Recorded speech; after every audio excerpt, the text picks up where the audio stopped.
audience, have you ever heard the term metamorphosis? What is it? Is it just a biological process in which a larva turns into a full-grown insect? Or is it a book written by Franz Kafka? Well, according to Google, it is a dramatical change, be it physical, mental, or emotional. And for me, it is a phase of self-discovery, of finding our most dramatic self by taking out those 12 seconds Pablo Neruda talks about, and starting when you have nothing to lose, just in the way Zakir Khan says, मैं शून्य पे सवार हूँ, बेअदब सा मैं खुमार हूँ. अब मुश्किलों से क्या डरूं, मैं खुद के हर हजार हूँ. With this, a warm welcome and Jai Hind to one and all. I am Anshika, a certified Gen Z dreamer who is often introduced with ये तो हर चीज में रहती है. She is in everything. And let me tell you, sometimes it is not in a very positive way. And today I am standing tall among these wonderful speakers, representing the very stage which gave it all to me. You know what? When I was a young girl, my favorite thing to do was cycling. Whenever I would visit my village, every day at 5 in the evening, I would take out my favorite cycle and go out to have a tour around the village to see if somebody needs my spidey instincts or not. And in the track I followed, I often noticed this bamboo grove. And I never really imagined that those bamboo trees would become my TED talk one day. So yeah, I'm talking about the normal bamboo combs which you might see every here and there, recently in the puja pandals. I got to know a very crazy fact about it. You know what? In its initial days, when a bamboo starts to grow, the growth is not visible because it does not grow in length or width. For 3 years, it keeps on building its root foundation.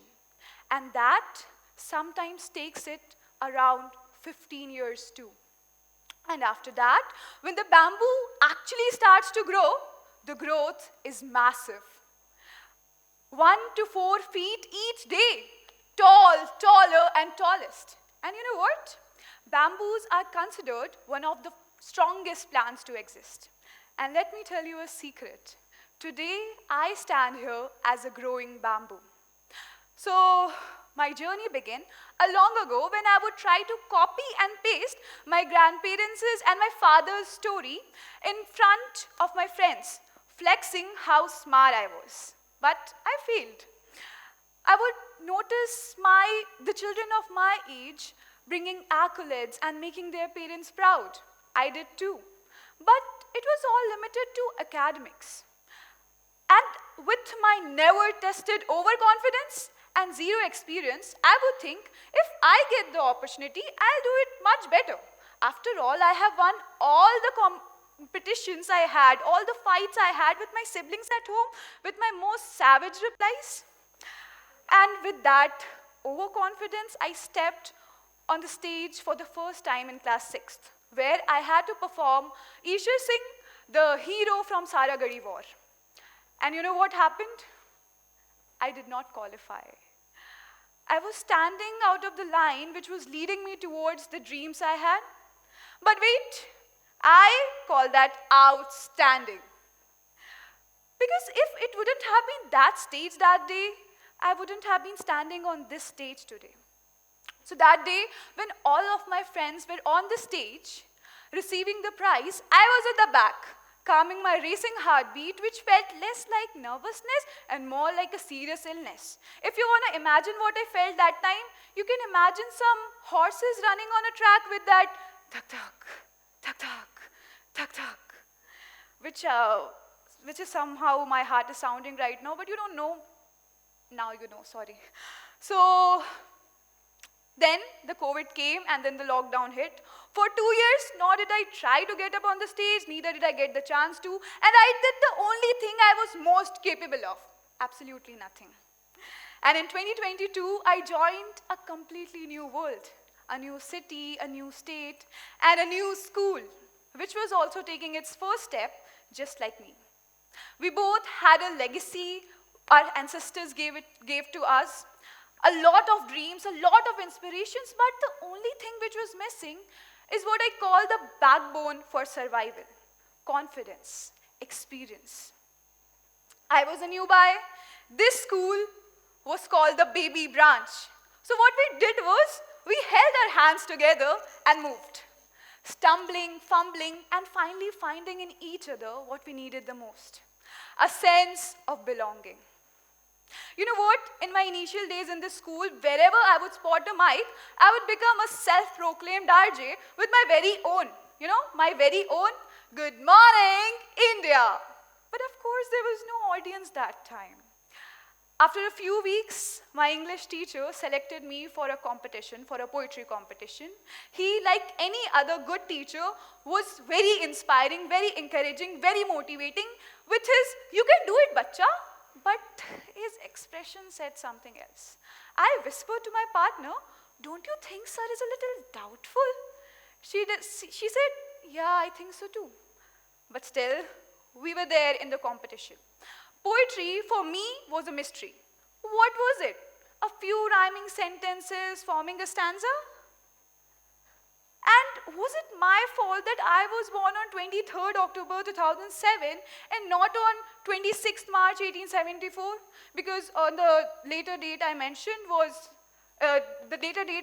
is the birth date of Robert Frost. Was it my fault that he already took the privilege of writing all the good poems? Not right.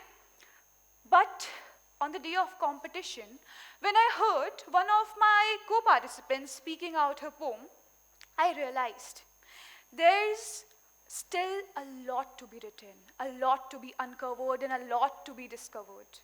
And that's when it all started. The cocoon threads coming out to transform the caterpillar into a beautiful butterfly. But, whenever I would try to unlock my Judy Carter, who happens to be one of the best speakers out there, those horses from 4 years back would come out of nowhere and that thak thak, thak thak, thak thak would start again. My hands would shiver for hours. I remember my first debate where I had to speak about artificial intelligence being a boon or bane for 2 minutes. And I asked ChatGPT for the script. And you know what AI told me? That AI is not good for human welfare. And with that script, I barely spoke 53 seconds, fumbling through every word. For 2 years, I didn't win a single competition. Not a single stage performance where I did not fumble. All the early morning practice sessions, all the late night practices would ultimately go in vain. In quizzes, sometimes I would lose because I did not know the answer, and most of the times because I didn't have the courage to listen from, Mr. Bachchan Rupi quiz master, कि देवी जी, आपका ये उत्तर गलत है. And with all those practices in 2024, just 15 days before my board exams, I sat for the Kashi Sansad Gyan Pratiyogita. And there, after 3 consecutive written rounds, where the only thing I had to do was let my pen dance on the paper, I finally qualified for the finals. And on the stage, the least I could do was be the Tushar Kapoor from Golmaal, with my AO accent, and I did. That day, Anshika spoke while all the other participants were sitting on the stage. Being the older Anshika, who would rather be quiet than embarrassing herself, I chose to speak. I did give wrong answers too. But that was a quiz about Banaras, about my roots, about something which was being watered into my roots. So we won that competition. And look how beautifully I opened the accounts of achievements.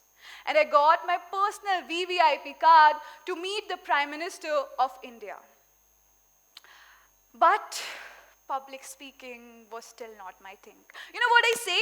कि किसी चीज़ को इतनी शिद्दत से चाहो कि वो पूरी कायनात क्या वो चीज़ खुद तुमसे दूर भागने लग जाए. For me, that thing was public speaking. Sometimes even when I felt the most confident in the room, I would lose. I don't know why. I would complain about the judge's bias to my mentors. I would cry about it for hours.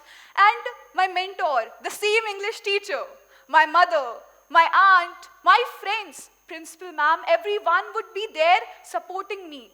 encouraging me so that I could sit up for the next debate. But you know what? When you lose more than 50 competitions in a row, you feel like nothing but a loser. But who was going to tell that disheartened girl कि अगर ending नहीं पसंद आ रही है तो change कर देते हैं ना? The story is ours to write. Why don't we just change the ending if we don't like it? Then after that, in 2025, I went for the Banaras Lit Fest, where after waiting for 2 consecutive days, I got to listen to one of the favorite journalists, Mr. Saurav Dwivedi. After listening to him, I wanted to ask him a few questions, but I hesitated. I felt I was a no one. How could I meet him? So I just dropped the questions on his door, and after a few minutes, I get the call that he has called me to meet him. And the question which I asked was, who does he want to carry forward his legacy? And he said, you, Anshika, I want you to carry forward that legacy. Although it was solely out of kindness, but I don't know why it did a magic.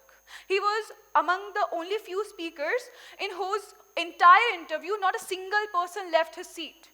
Not because he spoke something extraordinary new, because whatever he spoke was something I have heard from my father also. But the magic was in how he spoke. And that's when I realized that sometimes some words stay with us longer than they intend to, longer than we expect them to. Not because they are something very fancy, not because because they are very out of the blue, but because we can relate with those words. We can imagine those words.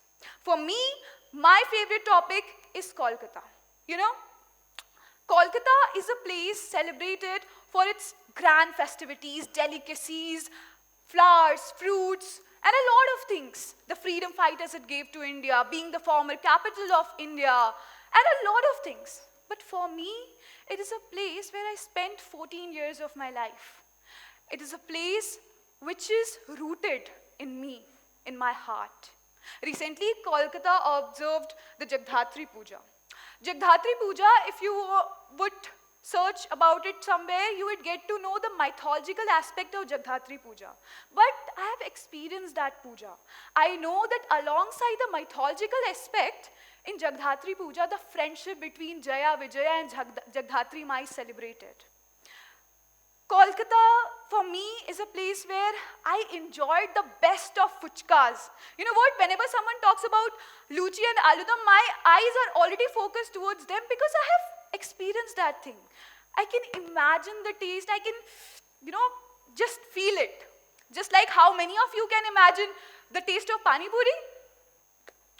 These things are things which are not sown into us by someone else. These things are already there in us. And with small steps, polishing my roots every day, I stood in an all-India storytelling competition, where I spoke out loudly the story of Matangini Hazra, who once resided just in my history textbooks. And after I came back from the backstage, one of the person from the audience came up to me and said, you know what? Your performance forced me to search about Matangini in my phone.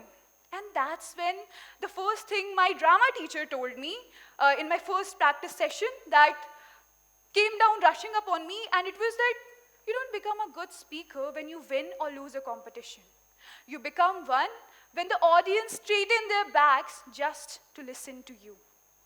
When you perform a character and that character becomes immortal for that stage. And from then onwards, here I am, a TEDx speaker. So yeah, metamorphosis is painful. Sometimes it is really hard to come out of that cocoon. But it's about acceptance, analysis, growth, rediscovery, and above all, staying rooted through it all.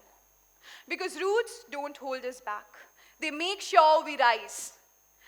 And to rise, one must stay rooted, always. क्योंकि आखिरकार एक ही जिंदगी है ना, बिना ताली बजे थोड़ी खत्म होने दूंगी. Thank you and Jai Hind.